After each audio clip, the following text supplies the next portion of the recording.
Ani kan hin jiru dargaggoonni keenya du'anii gaafa guyyaa rakkinaa yookaan qorumsi wanti nama mudatu fajjisu bakka lafa kanarra hin taa'in wanti namaan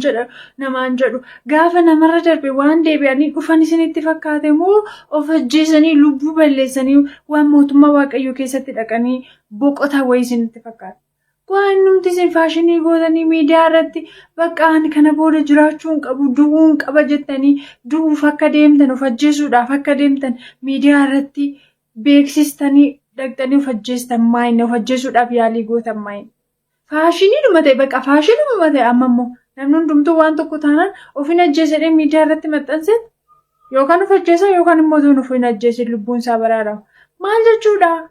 Maal jechuudha faashiniidha kuwaa wal ilaalan qaba dhiisaamee akkanan ta'inaati nuti waan nuti tolee nu guutee jiraachaa jirru isin fakkaate wanta fajjisi jedhu baay'ee nutoo jiru dinnee taa'aa jira.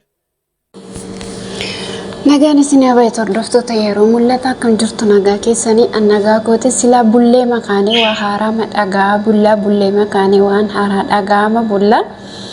Yaanni obboleettii keenya yeroo san jechuudha maqaan ishee yeroo isaanii mucaan kun baay'een keessan beektu. Wanti baay'een akka nuti duunu nu gaafata garuu nuti dinnee taa'aa jirra hin barbaannu jenneetuma taa'aa jirra malee of ajjeesuuf waan baay'een akka karaa nu banuu baay'ee isaatu jira jette. Jalqaba irratti otoo hin taane umarratti yaanni ishee na gammachiise jechuudha dhuguma dhugaa dubbachuuf jechuudha. Mucaan kun obboleessa keenya Caalaa Margaa jedhama. Fuula Facebook isaarratti jechuudha dhiifama guddaa naaf godha bakka nan dadhabee jedhee maxxanseetu kunoo akkuma amma wadaroo argaa jirtan kanarratti liiviirra ba'eetu of rarraasuuf qophaa'aa jechuudha. Haa ta'uyyuu malee waaqayyo haa galatu mucaan kun amma ooleera. Namoonnis qaqqabataniiru miirri aarii waa baay'ee nama gooti ta'us immoo garuu jechuudha. Fuula FB isaa jalaati hojii nama keenya sa'uudha malee kuni ganamadha garuu argitanii naannoo sekeendii 21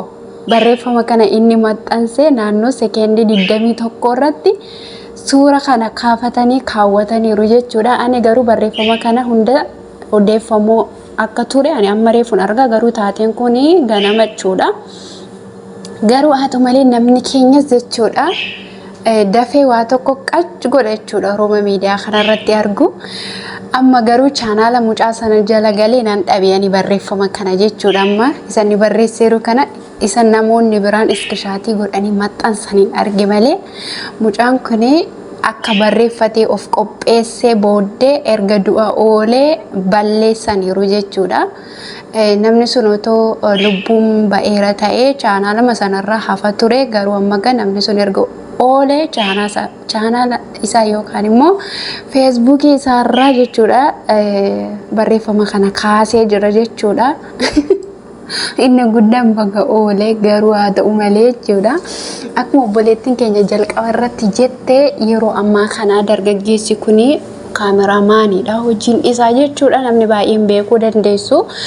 nama ol adeemu booru nama biyyittii jijjiiruu danda'u akkasuma immoo jechuudha. Yeroo takka namni jaallatees of hin ajjeesu garuu haa ta'uyyuu malee immoo biyyi lafaa takka gammachuu qabdi takka gadda qabdi. Isuma kana keessa immoo miira aarii sana obsaan dabarsuudha malee miira aarii daqiiqaa 10 jennee jireenya keenya booruu kan iddoo guddaa geenyu har'a gabaabsuu hin qabnu. Garuu haa ta'u malee dhugaa dubbachuu fi har'a miidiyaa keenya irratti maxxansinee gaafa nuti lubbuu of balleessinu waan deebinee komentii isa namni nu barreessu waan deebinee suura keenya isa namni rip jedhee poostii godhu sana deebinee waan arginu wayii itti fakkaachus mala namoota tokkotti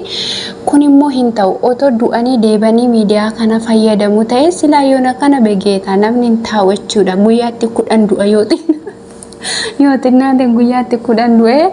eenyu akka suura isaa poostii godhe eenyu akka komentii irratti boo'ee fi wal ilaala ture. Garuu duuti qoosaa miti biyya lafaa kanarraa deemanidha bakka qoosaa miti. Kanaafiyyuu obboloonni keenya dargaggoon ola deemaa jirtanii obsa godhaa laphee godhadhaa inni kanaa gadi inni harka hin qabne inni miila hin qabne iyyuu dhugaa dubbachuuf yeroo ammaa kana meeshaa ittiin deemsamu sanaan gototee karaa makiinarraa argitu kadhatee nyaata akkasuma immoo gargaarsa dhaloota gaafata inni qaama hin qabne iyyuu utaalee uumaa isaa faarfata yeroo viidiyoo nama tokko arginu ani inni qaama guutuu qabu kuniyyuu akkasitti uumaa koo galateeffadheen beeku yeroo namoota tokko bakka keessi isaanii gammachuu qaba sinii galee garuu yeroo ammaa kanatti immoo dargaggeessi ola deemaan booru waa guddaarra ga'uu danda'u namni kun booru nama jabaa ta'etti eeggattu immoo gaafa daqiiqaa tokkotti lubbuu isaa balleessu abdii kutatta jechuudha yeroo ammaatti faashinii mata'ee jechuudha kanaaf obboloonni keenya du'a qoosaan se'ina akkasuma immoo jaalala wayii obboleettii tokko yoo jaallattee dhabde ishee tokko waaqayyo silaachuu danda'a obboleessa tokko yoo jaallattee dhabde ishee tokko jaallattee fuudhuu dandeessa du'a garuu mircaa miti duuti mircaa miti obboloota ko duuti si fudhatee masokka malee waan asii deebisu miti kanaaf miira akka oduu tokkotti miira nama jaallatee miira jaalalleessaaf of ajjeese jedhu oduun isaa amma yoonatti icciitiin nama kana sababa maaliif of ajjeese kan jedhamu miidiyaa irratti hin baane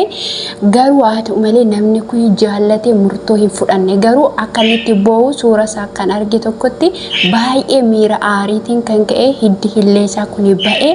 miira aarii keessa jira jechuudha. Sinii galee garuu namni hin aaraa hin boo'aa hin gadda garuu immoo gaafa namni tokko du'ee tokkoffaa lubbuun isaa isheen gara waaqayyoo deemtullee boqonnaan argattu jireenya barabaraan argattu jechuudha of ajjeesuun ala namaaf cubbuu guddaadha jechuudha waaqayyo gaafa nu kaa'eeyyuu hamma nuti biyya lafaa kanarra jiraannu beeka gaafa guyyaan keenya ga'es immoo waaqayyo bira jira akkamitti akka duunu guyyooma akka duunu inniyyuu gaafa nu uumeeti kaasee beeka garuu nuti har'a jireenya keenya hin jiraanna jennee hammuma gaafa jiraannutti tattaafannee hojjetanna isa rakkinaas dandamanne isa gammachuus immoo gammanne keessa jiraanna malee namni hundumtuu gaafa guyyaa isaa ga'e biyya lafaa kanarraa hin deemu namni biyya lafaa kanarratti hafu hin jiru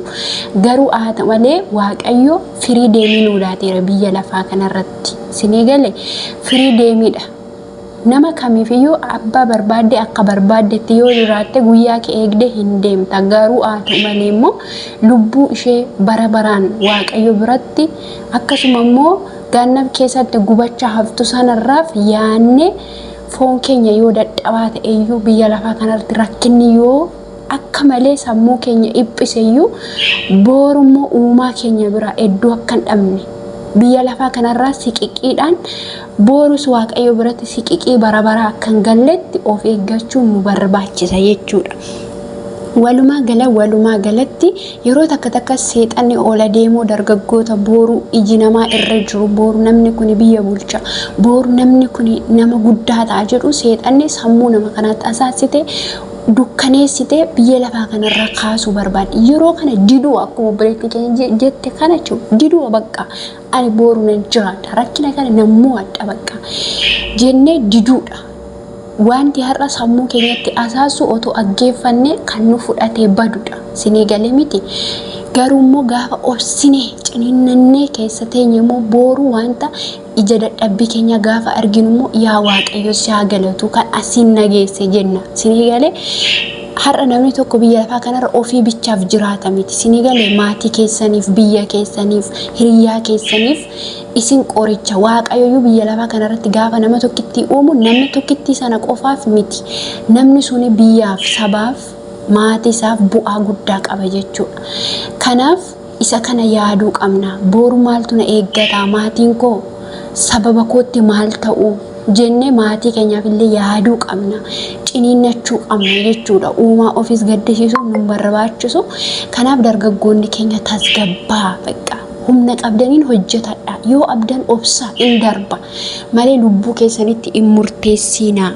ulfina waaqayyo biraa hin dhabiinaan isiniin jedhaa waaqayyo afuura kana biyya keenya irraa haa cabsu jedhamee hundumti keessan koomentii jalatti